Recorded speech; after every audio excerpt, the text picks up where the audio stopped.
ঐতিহ্যবাহী গোলার ট্র্যাক 3 দিন ব্যাপী চরমনায় মাহফিলের নমুনায় অনুষ্ঠিতব্য মাহফিলের উপস্থিত হজরত উলামা ইকরাম, বুজুর্গান আযম,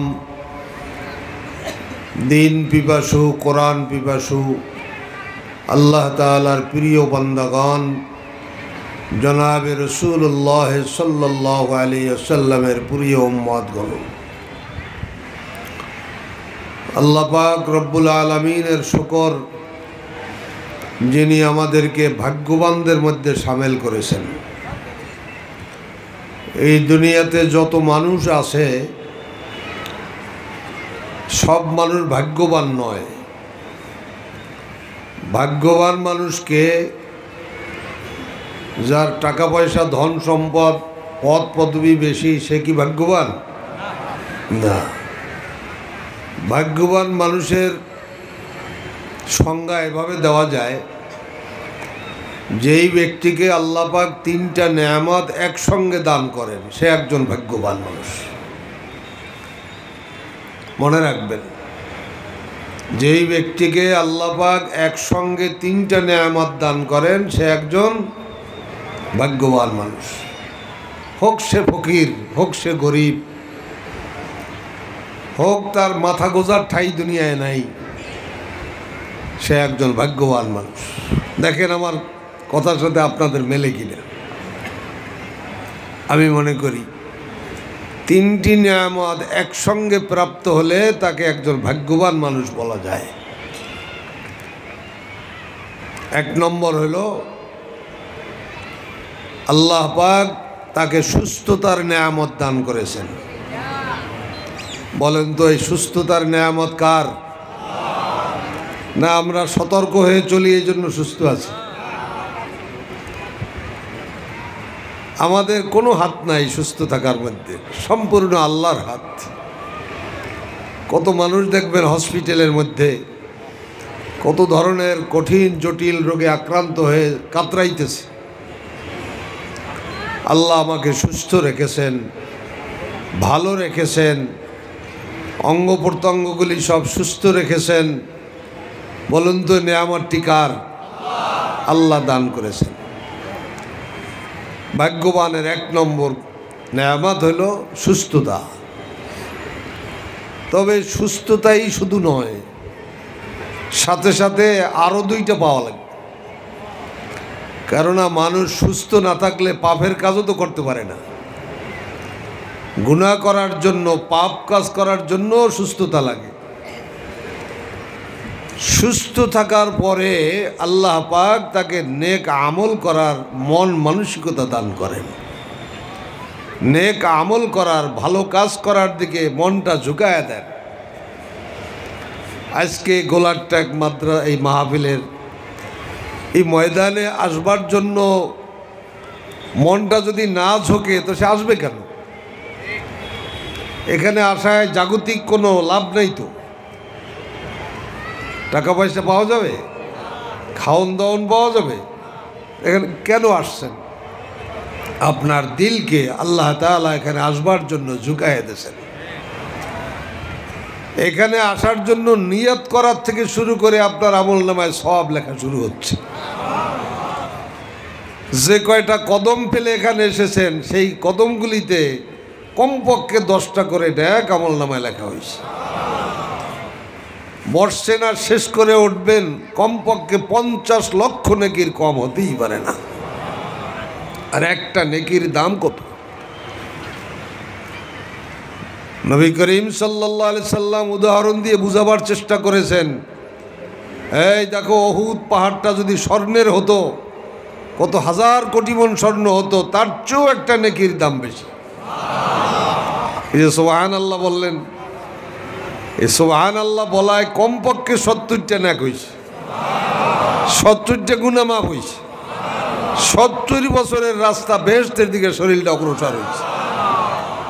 নবীজি বলেন শুধু তাই নয়, জান্নাতের মধ্যে তোমার একটা ছায়াদার ফলদার বৃক্ষ তৈয়ার হয়ে গেছে। কত বড় প্রকাণ্ড সেটা! তেজি একটি ঘোড়া যদি তার ছায়ায় দৌড়ায় 500 বছর দৌড়ে গিয়েও শেষ হবে না। এই নেকির অধিকারী হইছেন, এই নেকি কামাই করার জন্য মন ঝুঁকাইয়া দিয়েছেন কে? এই দ্বিতীয় নেয়ামত। অনেকের ইচ্ছা ছিল আসবার, কিন্তু ঝামেলার কারণে, পেরেশানির কারণে, ব্যস্ততার কারণে আসার সুযোগ হয় নাই। আছে কি না? আল্লাহ তাআলা 3 নম্বর নিয়ামত দিয়েছেন, এখানে আসবার জন্য সময় সুযোগ বের করে দিয়েছেন। তাহলে কয়টা হইল? শারীরিক সুস্থতা, নেক কাজ করার মন মানসিকতা, আর সময় সুযোগ পাওয়া। এই 3টি নিয়ামত যাকে আল্লাহ একসঙ্গে দান করেন সে একজন ভাগ্যবান মানুষ।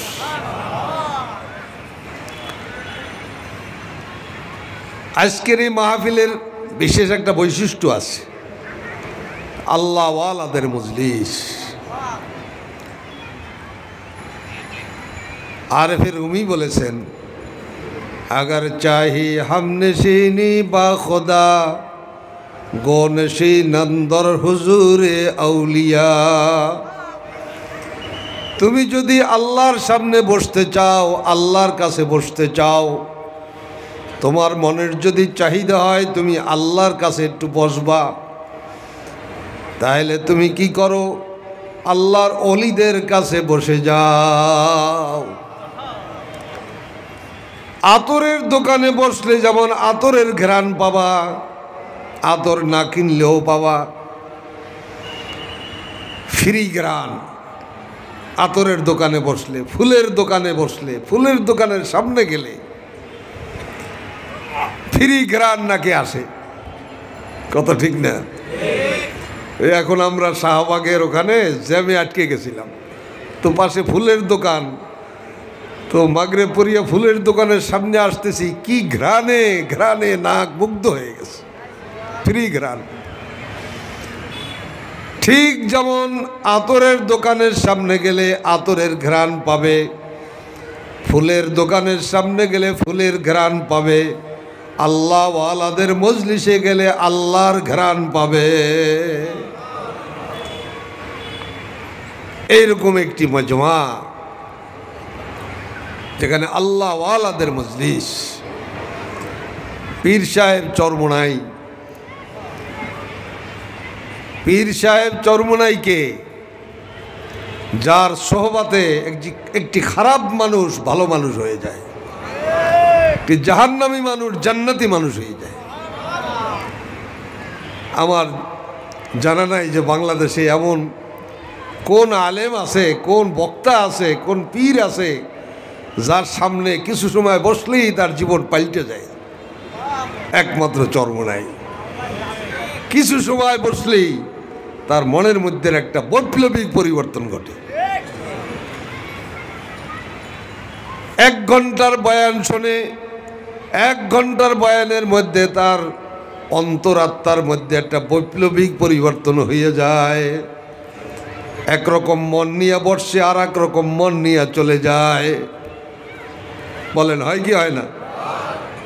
এরকম একটা মজমা, এরকম একটি মজলিস। আর এই তাসিরটা হলো জনাবে মুহাম্মদুর রাসূলুল্লাহ সাল্লাল্লাহু আলাইহি সাল্লামের তাসির। নবী করিম সাল্লাল্লাহু আলাইহি সাল্লামের এই গুণাবলী ছিল। এই গুণ যে মুহাক্কিক আলেমের মধ্যে আসবে সে হলো প্রকৃত নায়েবে রাসূল, ওয়ারাসাতুল আম্বিয়া। নবী পাক সাল্লাল্লাহু আলাইহি সাল্লামের কাছে একজন জাহান্নামী মানুষ, কাফের, মুশরিক, বেঈমান, আল্লাহর দুশমন, নবীর দুশমন, নবীর সামনে বসছে তো সব শেষ হয়ে নবীর পাগল হয়ে গেছে। দেখেন হযরতে ওমর রাদিয়াল্লাহু তাআলা আনহু কত বড় দুশমন, খালি টাকার লোভে নবীকে হত্যা করার জন্য রওনা করেছে। হত্যা করলে টাকা পাবে।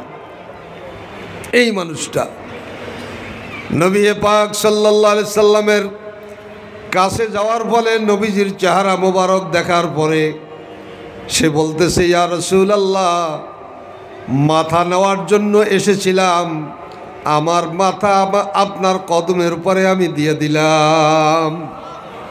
এখন আমার কাছে মনে হয় তামাম দুনিয়ার মধ্যে আপনার চেয়ে প্রিয় ব্যক্তি আমার কেউ নাই। এত বড় দুশ্মন, সে এখন প্রিয় ব্যক্তি হয়ে গেছে। এরকম নবীজির সহবাদ ছিল।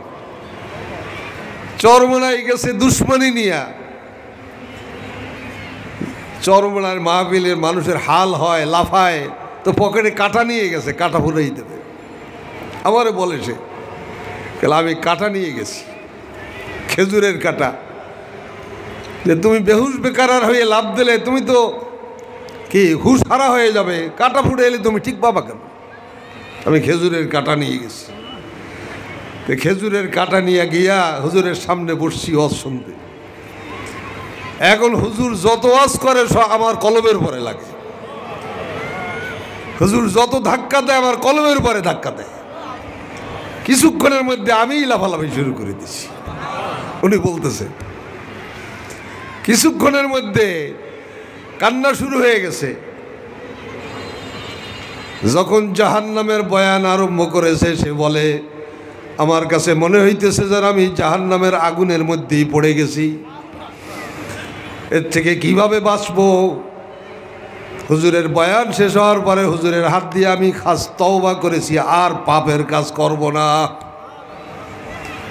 এই যে বৈপ্লবিক পরিবর্তন ঘটার মতন একটা সোহবাত, সংস্পর্শ, এটাই বলেছে আরেফে রুমি, সোহবাতে সালেহ তেরা সালেহ কুনান, সোহবাতে তালেহ তেরা তালেহ কুনান, এক জমানা সোহবতে বা আউলিয়া বেহতরা আজ সদ সালে তাদ বেরিয়া। এইরকম একজন আল্লাহর মাহবুব মকবুল বান্দার সামনে কিছুক্ষণ বসা 1000 বছর, 100 বছর নয়, 1000 বছর নফল বেরিয়া ইবাদত করার চেয়ে উত্তম। সুবহানাল্লাহ। বুঝে আসার মতন কথা না। বলেন তো, এটা বেজাতের আম গাছকে জাতের আম গাছ বানানো যায় না? হ্যাঁ, বেজাতের বড়ই গাছকে জাতের বড়ই গাছ বানানো যায় না? যে পদ্ধতিতে যায়, একই পদ্ধতিতে একজন জাহান্নামী মানুষকে জান্নাতি মানুষ বানানো যায়। মানুষ তার হাত পাও চোখ কান সব ঠিক আছে, কিন্তু তার মধ্যের একটা বৈপ্লবিক পরিবর্তন হয়ে গেছে। এখন সে আল্লাহওয়ালা হয়ে গেছে। চরমনার মরহুম ইসহাক রহমাতুল্লাহ আলাইহি বলতেন যে, বাবা, কোরআন হাদিসের ওয়াজ নসিহত আর কিছু না। মেয়ে লোকরা যে চাউল পানি পাতিলি দিয়া রান্না করে, কিছুক্ষণ জাল দিলে পরে চালগুলার মধ্যে একটা পরিবর্তন আসে, নামের পরিবর্তন আসে, রঙের পরিবর্তন আসে, স্বাদের পরিবর্তন আসে। কি আসে কিনা? কিছুক্ষণ জাল দিলে পরে চালগুলির নাম হয়ে গেল এখন ভাত। এখন চাউলের স্বাদ আর ভাতের স্বাদ আলাদা হয়ে গেল, চাউলের রং আর ভাতের রং আলাদা হয়ে গেল। ঠিক আল্লাহর মাহবুব মুহাক্কিক আলেমের সামনে বসলেও একটা মানুষের এইরকম পরিবর্তন হয়ে যায়। তার চেহারার পরিবর্তন হয়, তার রঙের পরিবর্তন হয়, তার ব্যবহারের পরিবর্তন হয়। কি বলেন, হয় কি না? কিন্তু এই চাউলের মধ্যে যদি পাথরের কুচা ইটের কণা থাকে, তো এইটা কতদিন জাল দিলে পরে ইটের কণার আর পরিবর্তন হবে বলেন? সারা রাত দিলে হবে? সারা দিন, সারা রাত, সারা মাস হবে না, ওটা যেই সেই থাকবে। আল্লাহর ওলি বলতেন, বাবা, কিছু কিছু মানুষ আছে যাদের কলবটা পাথরের চেয়েও শক্ত হয়ে গেছে। এই পাথরিয়া কলবগুলা সারাদিন, সারা রাত, সারা মাস ব্যাপী জ্বালাইল, ওইগুলার পরিবর্তন হবে না। এই পাথরিয়া কলব আল্লাহ পাক কোরআনে পাকের মধ্যে বলেছেন, এটা পীরের কথা নয়, সুম্মা কসাত কুলুবুকুম মিন বাদি যালিকা ফাহিয়া কাল হিজারাতি আও আশাদ্দু কসওয়া। কতকগুলা মেয়ে লোক পুরুষ আছে যারা কবিরা গুনাহ করতে করতে করতে করতে তাদের কলবটা পাথরের চেয়েও শক্ত হয়ে গেছে। আল্লাহ পাক উদাহরণ দিয়া বলেন, পাথরও পর্যন্ত জাহান্নামের ভয় কানতে কানতে নহর জারি করিয়া দেয়। পাথর পর্যন্ত নহর জারি করে দেয়, পানির নহর। আর যেই মানুষটার কাছে জাহান্নামের কথা, আল্লাহর কথা, আল্লাহর আযাব গজবের কথায় তার দিল গলে না, ওই মানুষটার দিলটা পাথরের চেয়েও শক্ত হইয়া আছে। এই পাথরিয়া কলব গলাবার জন্য আমি মাওলার জাহান্নামের চুলা বানাইয়া রাখলাম। এই জাহান্নামের চুলা ছাড়াই পাথরিয়া কলব গলবে না।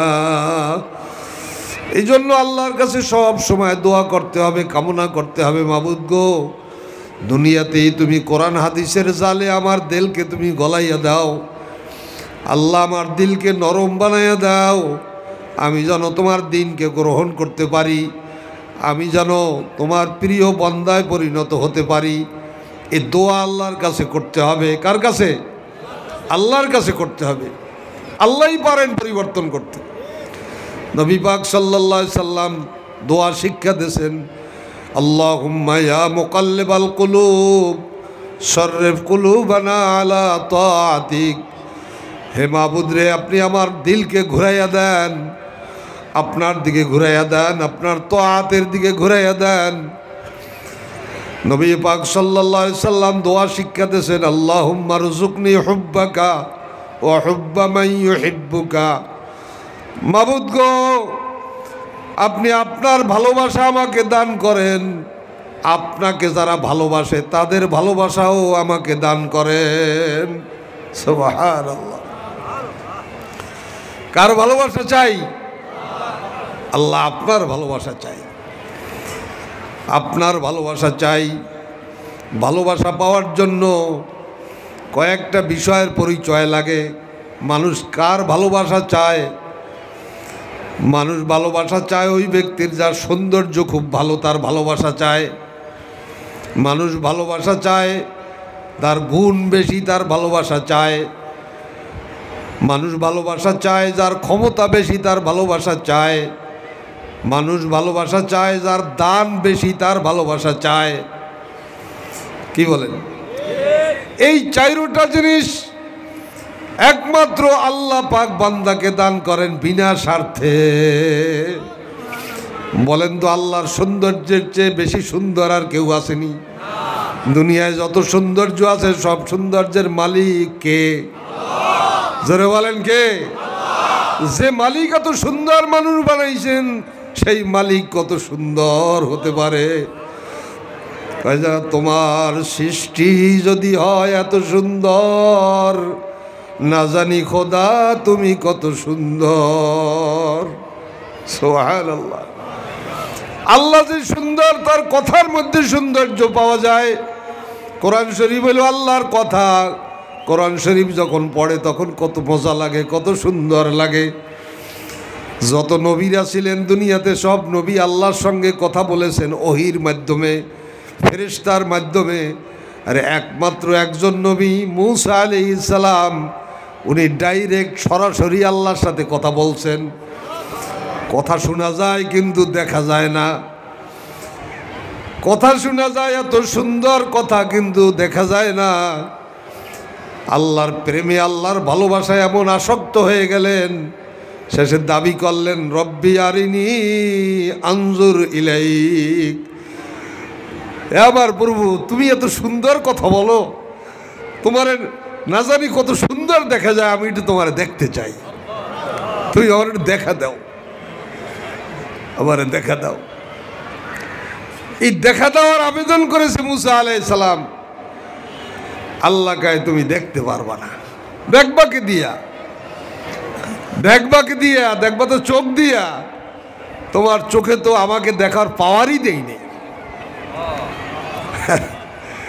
যেই লাইটে 60 পাওয়ারের ভোল্টেজের ক্ষমতা আছে, 100 পাওয়ারের বিদ্যুৎ আসলে ফাটিয়ে যাবে না, আলো দেবে না।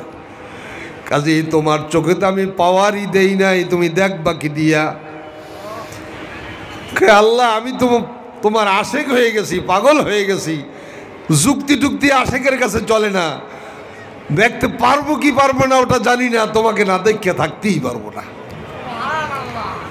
আল্লাহ কইলেন ঠিক আছে, খাওয়া দাওয়া সব বন্ধ করে দিয়েছে, ঘুম নিদ্রা বন্ধ করে দিয়েছে, ঠিক আছে 40 দিন রোজা রাখো।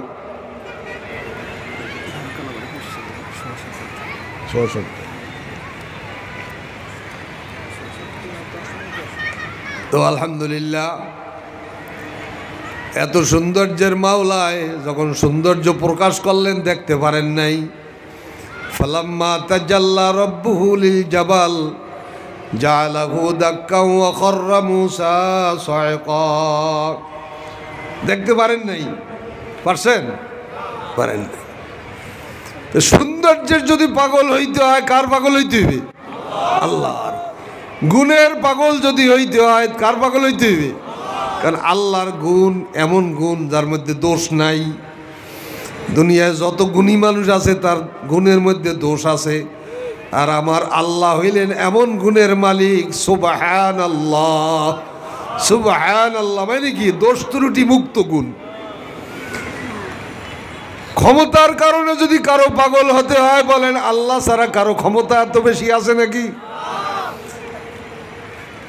আল্লাহু আকবার, আল্লাহর ক্ষমতা সবচেয়ে বড়। আল্লাহর ক্ষমতা কি?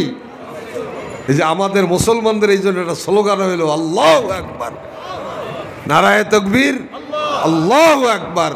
এই আল্লাহু আকবারের স্লোগানে কাফের মুশরিকদের কলিজার মধ্যে কম্পন শুরু হয় কেন?